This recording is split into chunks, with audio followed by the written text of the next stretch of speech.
Okay, good morning, everybody. I hope everyone's having a wonderful day.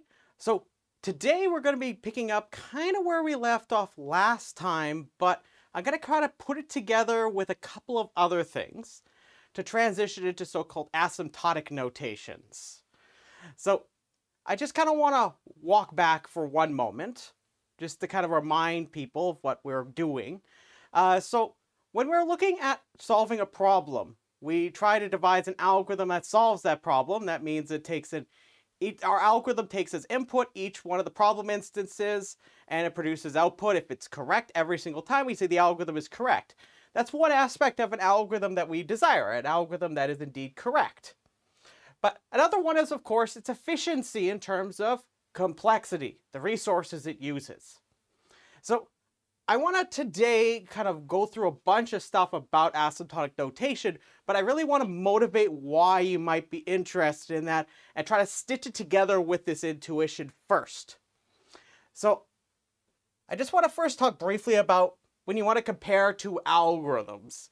And I want to give you a couple of ideas. I just want to put like I say, if you're wearing a hat, I'll put a little feather in there, just to give you a little bit of two pieces so I can motivate a definition. And that it shouldn't seem very alien. That's going to be what my goal is to motivate you with. So imagine I give you two sorting algorithms that sort n items. And I give you algorithm A and algorithm B. Now, I'm just going to plot out, just with a chart here. I'm not even going to plot it. I'm just going to give you the table here. And imagine algorithm A takes approximately n squared operations in the worst case. And algorithm B takes 50n times log base 10 of n operations.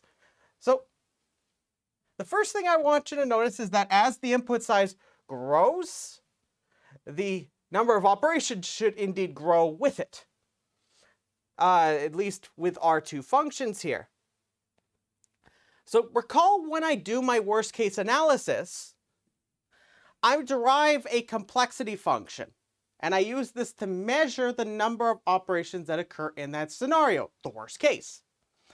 So when I look at n, the input size, as it gets larger, I would like to compare how many operations happen with algorithm A and algorithm B. So as n gets larger, you'll notice that number of operations increases. But I want to kind of really come back to two things. But the first one I want to point out is that there seems to be some point for which algorithm B suddenly performs better. So notice, just a question. So where does it happen? Where does it happen? Where is that? So at the beginning, it looks like algorithm A is like, if I just tried it with an array or an array of length 10, for example, it would look like algorithm A is doing quite good. But at what point is it that, like, it seems like they're either at odds with each other or, when it gets to about 1,000 here, like in our table here, you'll notice that algorithm B suddenly looks a lot better, right? This is because as the inputs get larger, there's going to be sort of this trade-off of sorts. It's not necessarily a trade-off. It's that at some point, the overhead of one of the algorithms is going to eventually kind of get beaten out by the strict number of performance that the other algorithm has, the number of operations it performs for larger inputs. So basically, they're at odds right about here, and then anywhere after this, algorithm B seems to be doing much better.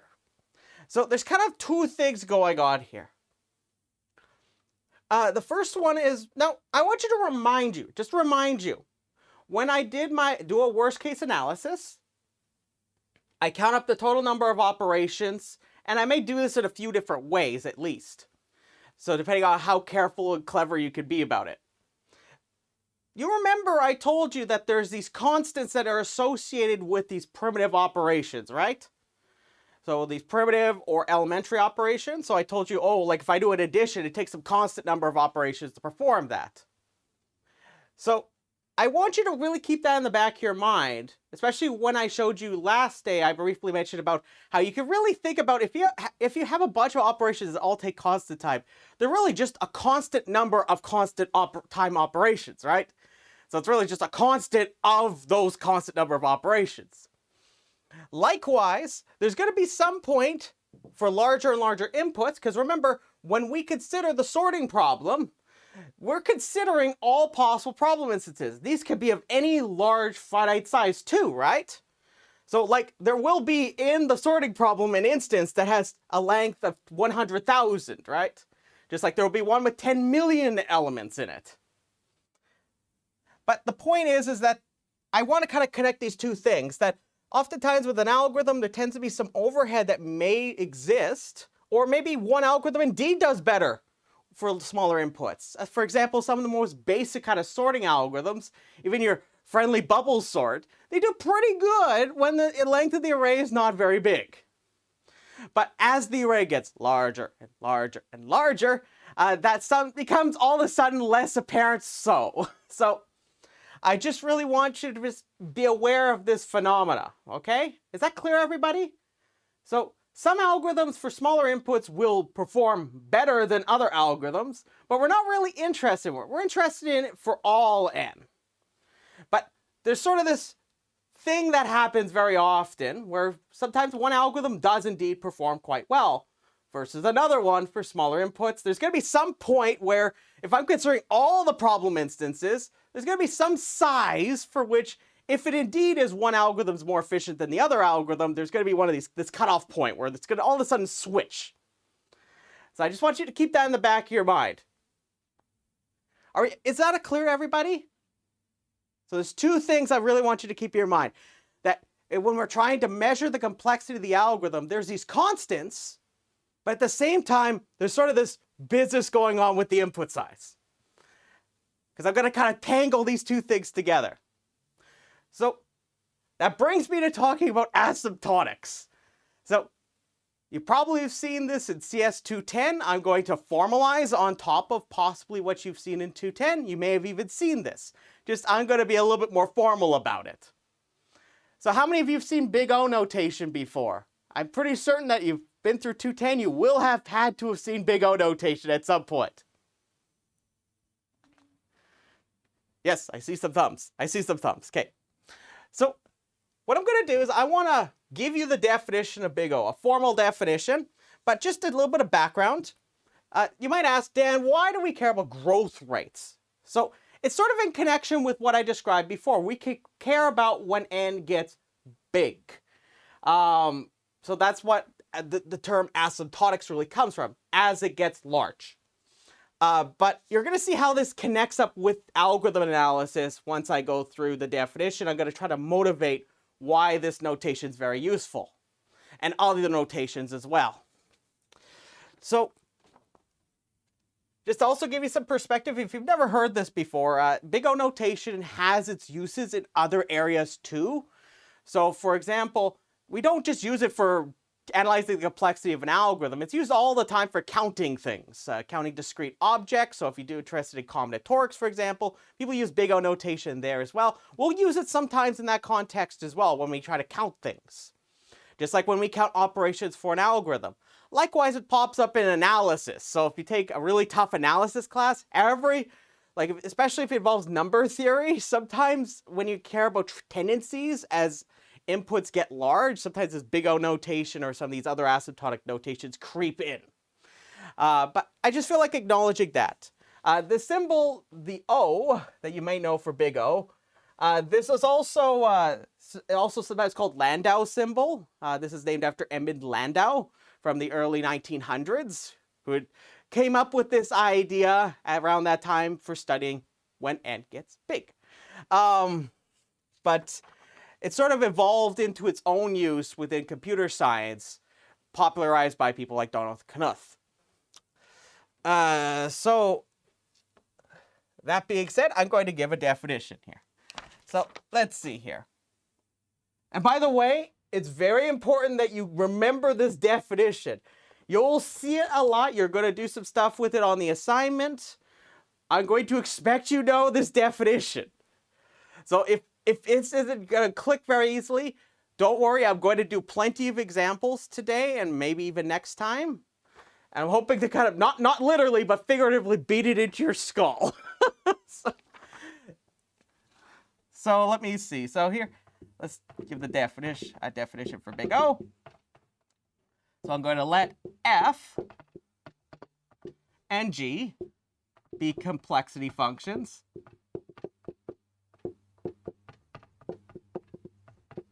So I'm going to let f and g be complexity functions. So I'm going to say f of n. Now remember f of n here, remember I'm talking about the abusive notation. I'm talking about f with the input n, not like the output of f. F of n, or f, I'll just say f. F is big O of g. If and only if, so when you see one of these, you know, if I say whatever's over here, everything on this side is going to be logically equivalent to what I say over here. So if this is true, then this has to be true. If this is false, then this is false. Clear? Comprende? Very good. So let's see. If and only if there exists. Now, just for those that have never seen this symbol before, I may, once in a blue moon, pull it out. Whenever you hear there exists, you think of this capital backwards E, like this. There exists some positive real constant, C, and a positive integer constant,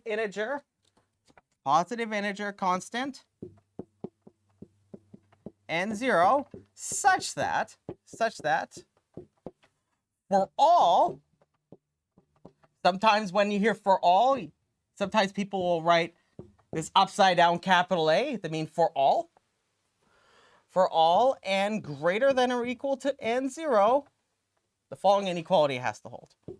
F of n, now when we're talking about the actual output of the function now, f of n is less than or equal to c times g of n.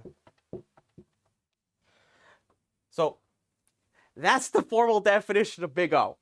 I'm going to parse through this, but I just want to make sure you're aware of just a couple ways you could say this.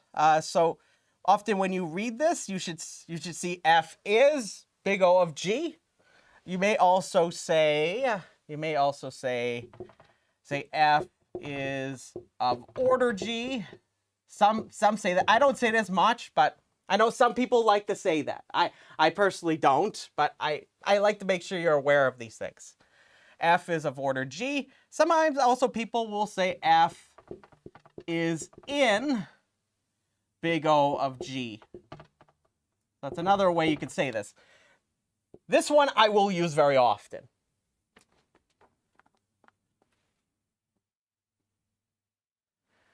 Yeah, so if you see if and only if, it's the combination of only if and if then. So it's two directions. Sometimes in mathematics we use this bidirectional arrow to represent if and only if. Hopefully that clarifies that. So it's a way of expressing logical equivalencies. So first, does everybody have the definition down?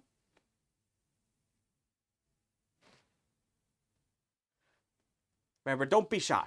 Don't be shy. Okay. So I want to give you an idea of what the game plan is with big O notation. So first, and I'll be doing this with my examples, is I'll tell you what my game plan is. I call it the game plan. It's an idea for the proof. So it's usually a good idea to disclose what your plan is by just writing it very simply. So when I say, so if I want to show f is big O of g, my goal is to show that there exists, that means that there's at least one of these constants, c, and there also is at least one of these integer constants, n0. Now, remember, it's a positive integer constant. It isn't 0, it's 1, 2, 3, 4, 1, something like that. So you have to find two of these constants, c and n0. But it has to be the case that for these two constants you pick, you get to pick them. That this inequality has to hold for all n that are greater or equal to the second constant. So the game plan is quite simple. Your job is to pick c and n0, and then you need to prove that the inequality holds for all n greater or equal to n0. I'll give you a lovely set of tricks that you could use to do this. In fact, I'll give you a couple nice strategies, and including probably a nice framework for doing this. So you'll see quite clearly what I expect from you when we see the examples. So is the game plan clear with everybody? So I just need to find C and n0. But I have to prove to you that those two constants work. Okay, so I want to talk a little bit about usage first before I get into what I want to do. I want to connect it up with comparing algorithms. So just about usage, just want to make a couple of remarks. I'll say about usage. There's a couple common ways that big O notation gets used. Likewise, all these other asymptotic notations I'll talk about today. So the first one is that you might literally write that F is in big O of G, or F with the n there and G with the n there. This means in terms of set theory. So some people like to use this notation to mean F is big O of G. They'll just say F is in big O of G. So this is a bit more formal way of looking at this thing. So big O notation represents a set of complexity functions. So it's a set of complexity functions.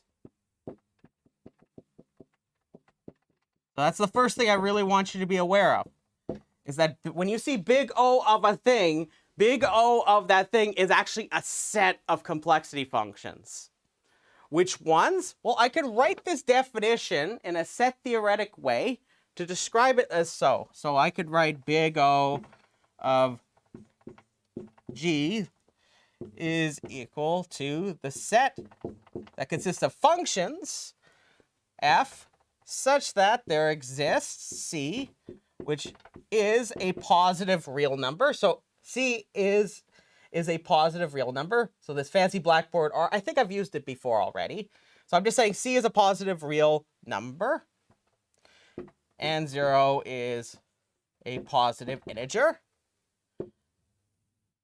For all n greater or equal to n0, such that, looks like an H, such that f of n is less than or equal to C times G of n. So this is like a whole set of them. So I'll be getting into that, what I mean by this, in a moment. So it's a whole set of functions. I'm just going to see what that question is in the chat, because the chat's a little bit small here. Let me just.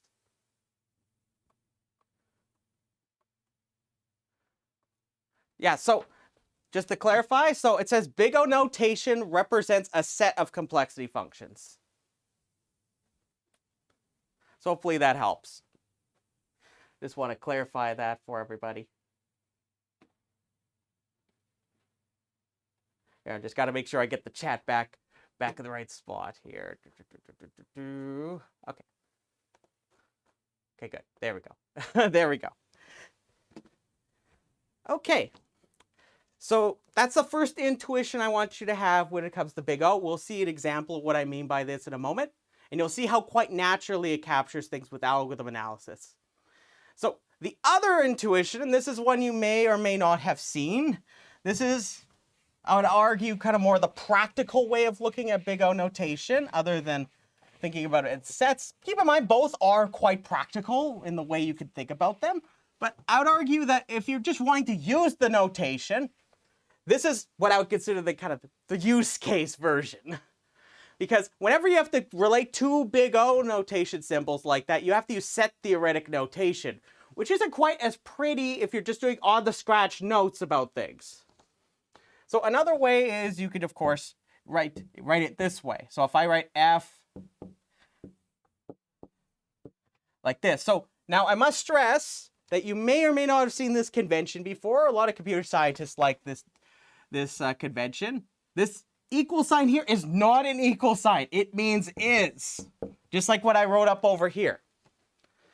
So that is not equal sign. I just need to be 100% clear with you. However, the way you use it, it's kind of like an equal sign. It's a asymmetric version of an equal sign. You'd read it from left to right. But it's not an equal sign, just to be very clear. So this is a common convention. This is a common convention and is used often to simplify calculations.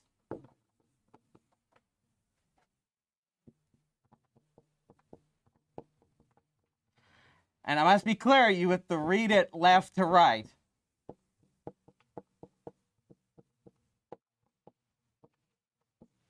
Remember, it's not an equal sign. You'll see what I mean by this example here.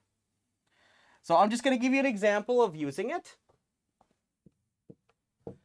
So imagine I give you f equals 8n squared 32n plus 20. I tell you, like, by the way, I could use this equals based convention to just write this as is big O of n squared. So when you read this, you shouldn't read equals, you should say is. So 8n squared plus 32n plus 20 is big O of n squared. You might know some tricks to know why this would be the case. If not, you can always use the techniques I'm going to show you here. And suppose I have g of n, which is, I'm going to write, sorry, g, which is going to be equal to 4n cubed minus 2. This is big O of n cubed. And I'm also going to have a third complexity function. I'll say it's h. H is 8n. This, which is big O of n. So do you see so far what I'm doing here? I'm simplifying down what each one of these means by contracting everything into the big O notation. So I'm using it more like an algebra as opposed to thinking about it as a set. So let me just, so if I say then, so imagine I give you f of n plus g of n plus h of n. Now, of course, you could write out all of these expressions and then prove formally that it's big O of a something. But with this notation, you'll see that I write this, then I could say, okay, well, this sum is big O of n squared plus big O of n cubed plus big O of n. Now, you look at the most dominant term of each one of these polynomials. This one is, it's the cubic term here. So I would say all of these, when I add them together, is big O of n cubed. So this is just an example usage of this. So you'll notice that I treat it very much like I'm just doing algebra, and I kind of ignore what's sitting on the outside of these O's. I just look at what's inside and I read those off, and then I apply the big O. Is that clear, everybody? So just to be clear, I need to make sure that you're aware of this. I'm going to say this is handy. This is handy and useful informally. And useful informally, but can be seen as an abuse of notation.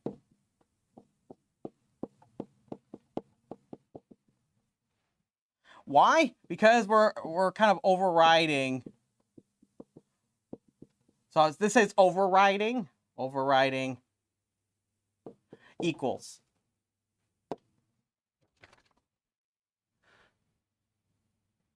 So you could look at it and use it this way as well. You'll find very much I'll use the first interpretation, but this is one I want you to be aware of. And when you want to use this in your own calculations, I find that this can be really quick and ad hoc. In particular, the thing that makes this useful is imagine you have parts of your algorithm that you want to perform your complexity analysis on, and each one has a more complicated part to it. Each one, say, has a complicated part, like a subroutine or something. So you can think of F as one subroutine, G as another subroutine, and H as another subroutine. And say you have one algorithm that invokes all three, one after the other. Then you would agree with me that this might be a nice slick way, if I were, say, writing this off to the side, if I wanted to determine the time complexity, I could just simply sum over all of these, which would naturally look like this. So now I must be clear. I'm going to go through the formal definition of big O. So if you're really not sure why this is true, don't worry. I will be giving you some intuition to convince yourself how to prove it.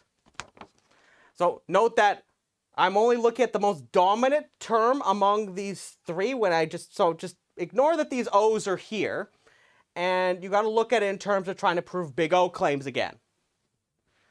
So just pretend that the O's aren't here, and then you would have n squared plus n cubed plus n. And you would ask, what's big O of that? Well, this is the most dominant term of the three. So that's where this n cubed comes from in the big O over here. So this, like I said, it's more informal. If you want to be really crazy, you can formally define a way of having this, but we're not going to do that here.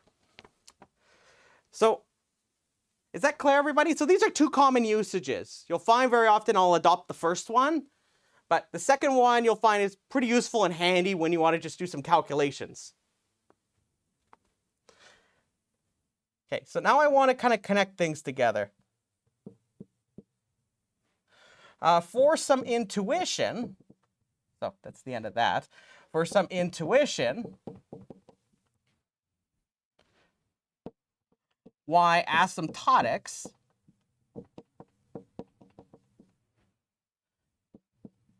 connects with complexity of algorithms. Complexity of algorithms. Let us consider a special case.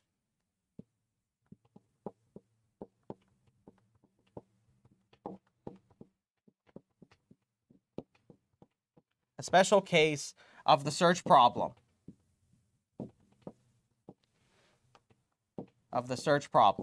So remember, that's where I'm given an array like L, and I want to know if some element X is in L or not. And usually I want to know where it is. But you can have those bland version where it's either true or false, like whether it's air or it isn't as well. I think I've defined it that way, and I've also shown you a way you could get it where you have just the position. But when I say special case, the first thing you should hear when I hear special case is, imagine that picture where I had all the dots. I had all those dots of problem instances. What I'm going to do is I'm going to impose a restriction on those instances. So a special case of it is very much a subset of those instances. So I'm going to impose a restriction on them by introducing an extra condition that all the instances will have. That's another way you can think of a special case. So I'm going to consider when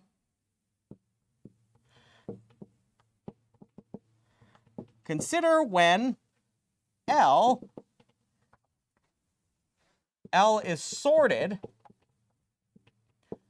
in non-decreasing. If you're not sure what non-decreasing means, you could just think smallest to largest. Is sorted in non-decreasing order. So in this special case, the way you would think about it in terms of the way I just described previously, you just imagine I have all possible arrays of length n. I'm just going to only pluck out the instances where all of the elements in that array are sorted in non-decreasing order. Is that clear, everybody? So that's what I mean by a special case. So you may have heard of this term before. If not, that's okay. I've explained it here. So I want to kind of draw a picture for you, but I first need to remind you of a couple of things. So let me just boogie on over here, okay? So is that okay, everybody, if I boogie on over here? How about if I walk over here? Is it okay if I walk over here instead of boogieing? Okay, I think we're good. I think we're good. You prefer boogie? Boogie, please. Okay. There we go. There we go. See, I'm boogieing on over. Okay. Oh no, I left the eraser over here. Let me get back this. Okay, let's boogie on over here. Okay. Okay. There we go.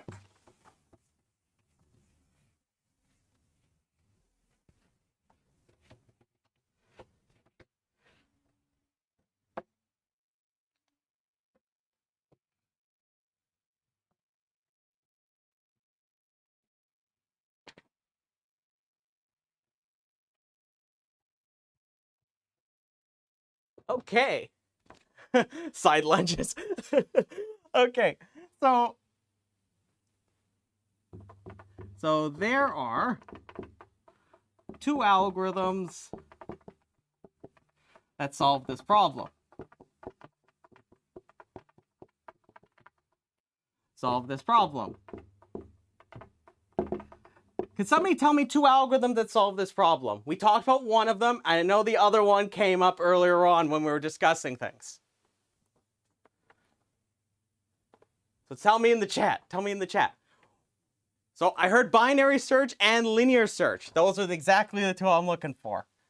So there's linear search. We already talked about that. And I know in our discussions we talked briefly about binary search. So in the worst case, it's worth noting that, so this is big O of n in the worst case. Again, remember, I haven't, you could take the complexity function I gave that was linear, and using our definition of big O, you can actually prove that that complexity function I provided is big O of n. But I'm sure with the techniques you've seen in 210, you'd probably be able to see that right away and be like, oh, that's big O of n. So that's why I'm not doing that here. It's a matter of just a small step. In the worst case, binary search. What's the big O of binary search? Somebody tell me, what's the big O for binary search in the worst case? Log n. Yeah, very good.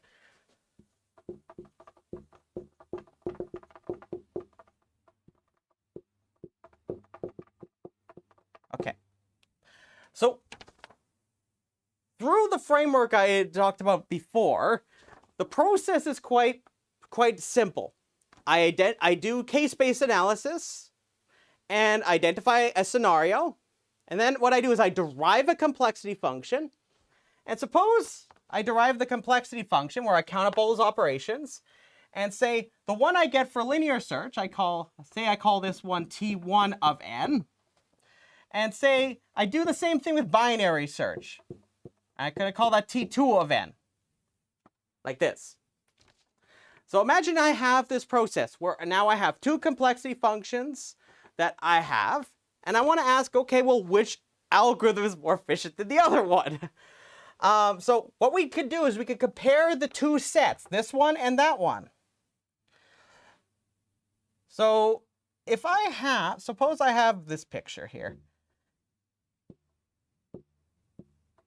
And say this is going to represent the set big O log n. Now, there's a whole bunch of different complexity functions sitting inside of this set. So for example, log n itself, T2 of n surely should be in there as well, right? And there may be other functions that are all big O of log n, all in here. But I want you to remember, when I determine T2 of n, there are constants associated with those primitive or elementary operations. Depending on how you do your analysis, you might be just avoiding counting these even, but they do exist if you try counting them all up. Like every single one, like we did with line by line. They exist. You can formulate them in all sorts of different ways, but they exist. Each one of those constants exists for a given machine. Remember, we want to avoid having a machine-dependent approach when we talk about the algorithms. So each one of these constants now can represent the number of CPU cycles associated with your given machine.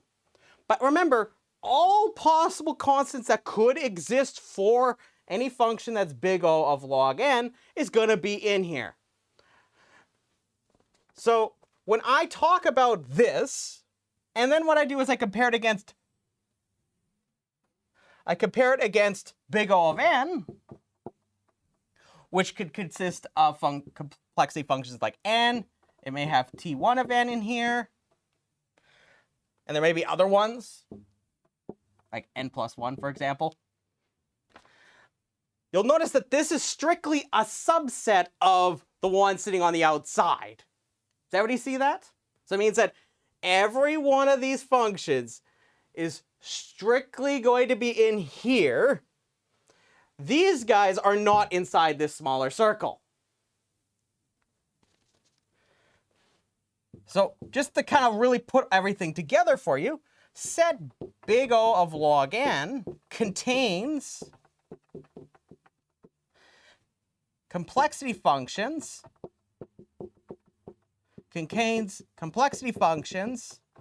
for every implementation of binary search. And I must stress, it's every implementation of binary search, such as T2 of n. T2 of n. So you would agree with me that every one of my implementations of linear search is going to be out here, but not in there, right?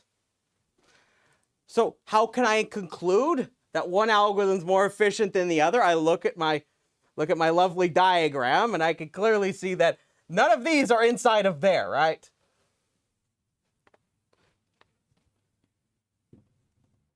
We can conclude that binary search, that says that, it's Friday, that binary search is more efficient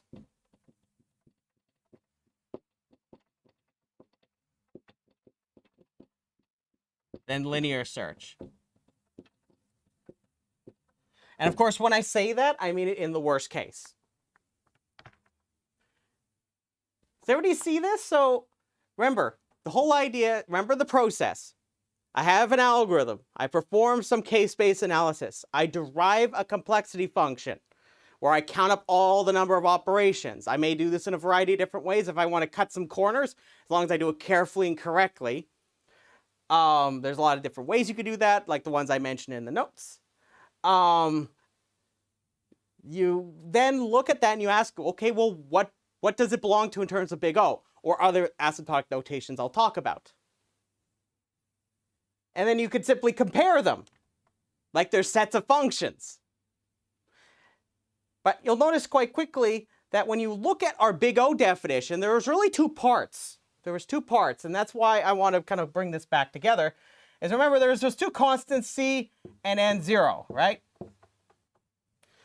So for a given C, so remember, C you could think of intuitively like all of those constants that we had in our complexity function.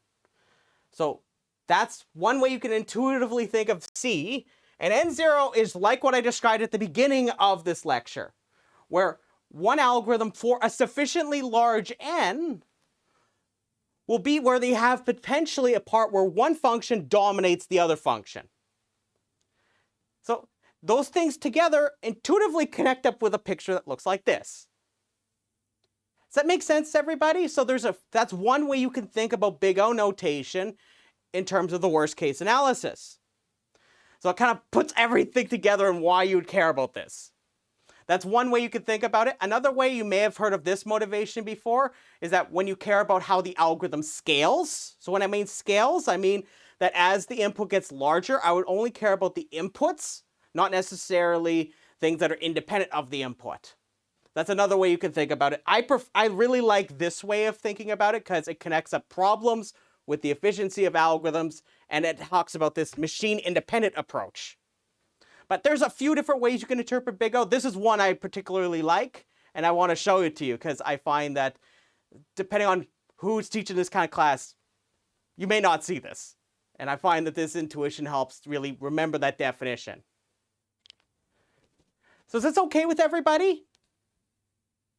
So this big O part, where we compute the big O, that's a part that's entirely separate from when we derive the complexity function. A common mistake students make is they think, oh, well, when I do the analysis, like I compute the big O, but like they don't understand the complexity function itself is a part of the analysis, not the big O part. The big O part is after you got the complexity function.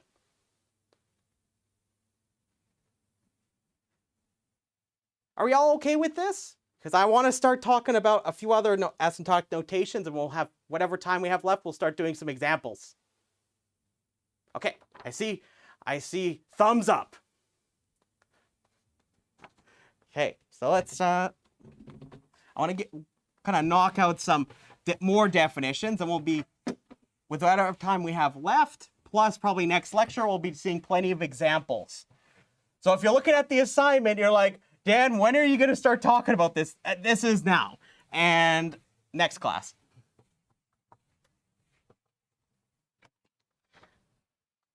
Okay. So let's talk about some definitions. So I'm going to talk about some more asymptotic notations. So these ones, again, you need to be aware of. I will expect you to know them offhand.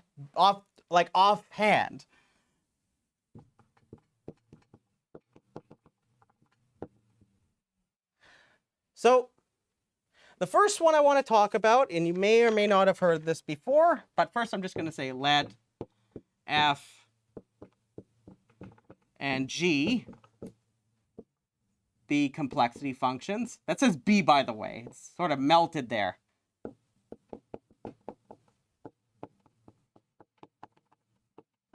Be complexity functions. So I'm going to first define big omega. So I'm first going to front load you with some definitions, then we'll use them, okay? With some exceptions, because I think once you get the idea, it's not too bad. So we've seen big O.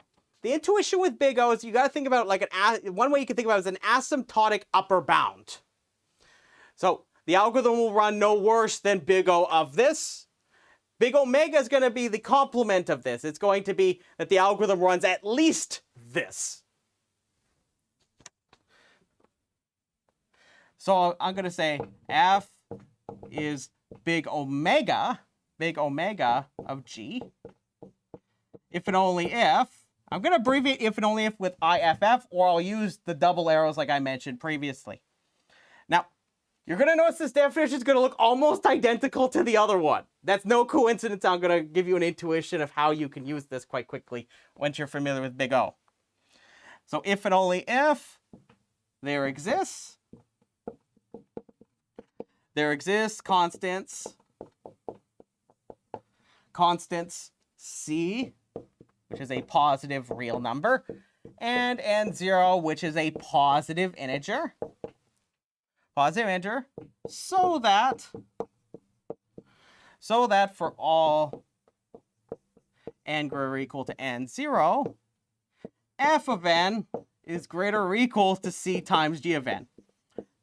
This definition should look eerily similar to you because it's everything but just one small change is this. Notice the inequality is flipped. So now it's not less than or equal, now it's greater than or equal. So that's the only difference between these definitions. So I'll give you a tip. This is a tip. If you really don't like this idea that I just flipped the inequality, like say it really offends you or something. If I tell you that F is big O of, sorry, not big O, big omega of G.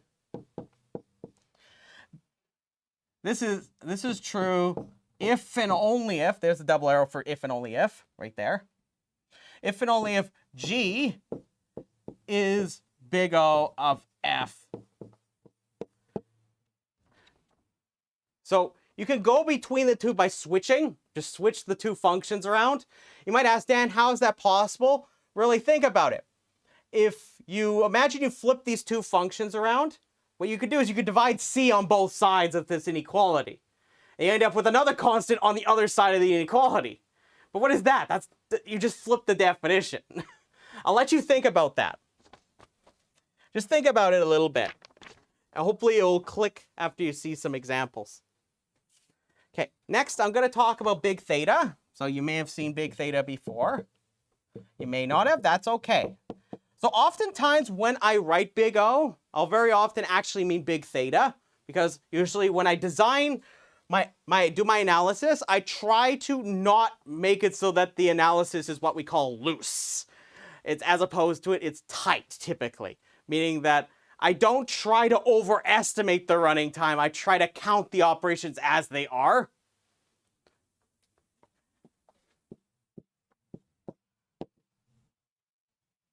But you'll find in CS circles, when people sometimes say big O, they actually mean big theta. Sometimes, almost all the time. So we say F is big theta of G if and only if the following is true. If and only if F is big O of G and F is big omega of G.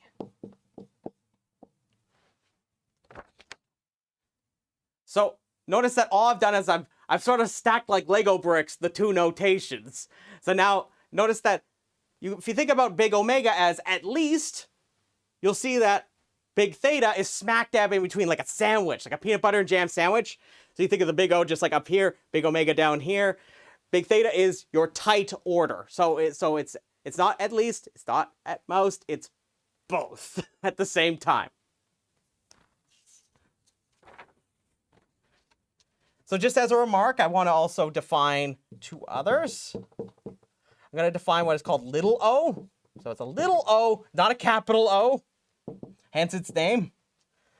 So you could say that F is little o of G